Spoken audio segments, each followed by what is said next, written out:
شوف الخدامة لما تشتغل تاكل حلال، الخدامة تاكل حلال، صح ولا لا؟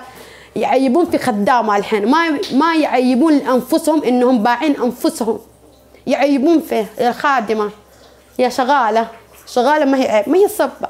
الشغالة تبى طلعت من بلدها أو بأي مكان تاكل حلال، تبى تاكل عيالها حلال وأمها وأبوها. الحين الزمن صار يعيبون الحلال، يعيبون الحلال. والله العظيم بالله انتم ما تلاحظون زي ولا انا بس؟ والله العظيم الواحد الحين يقول ابي ودني افهم، لما واحد يقول الحين خدامه صبه، ما هي صبه.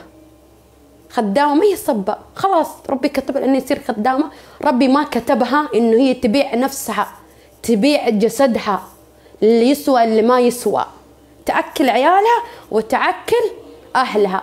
ربي كتب لها سبحان، أصلا ربي يحبها، كتب لها الرب تشتغل بيوت الناس، تنظف، ترتب وتأكل راتب. أحسن لمليون مرة اللي بعد الناس، مليون مرة أحسن منها الخدامة، قسما بالله العلي العظيم، مليون مرة. بس في ناس يعني صاروا يعيبون الناس، يعرفون ايش لا. الحين لما انت تبي ايش تبيعين شاحي، تبيع ايش مو حلال، مو حلال، ايش في عيب؟ يعيبون. تبيع خضار، تبيع شاهي، تبيع هذا، ايش في؟ والله العظيم انا لما كنت ابيع شاهي ايش يقولوا؟ تبيعين شاهي، تبيعين مدري ايش، حلال هو حرام؟ هو حرام مش حرام.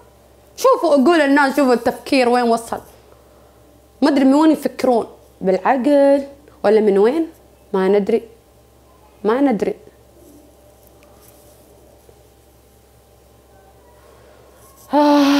يا ويلي الله نجينا بس، يا رب لك الحمد.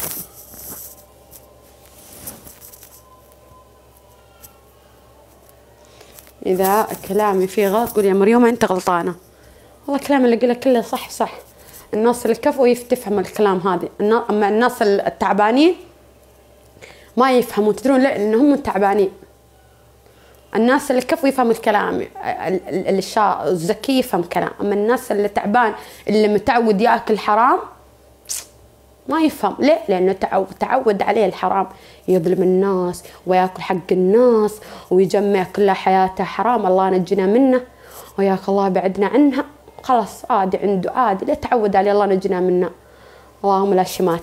اما الناس اللي هذا يفهمون هذا الكلام. والله جد اتكلم.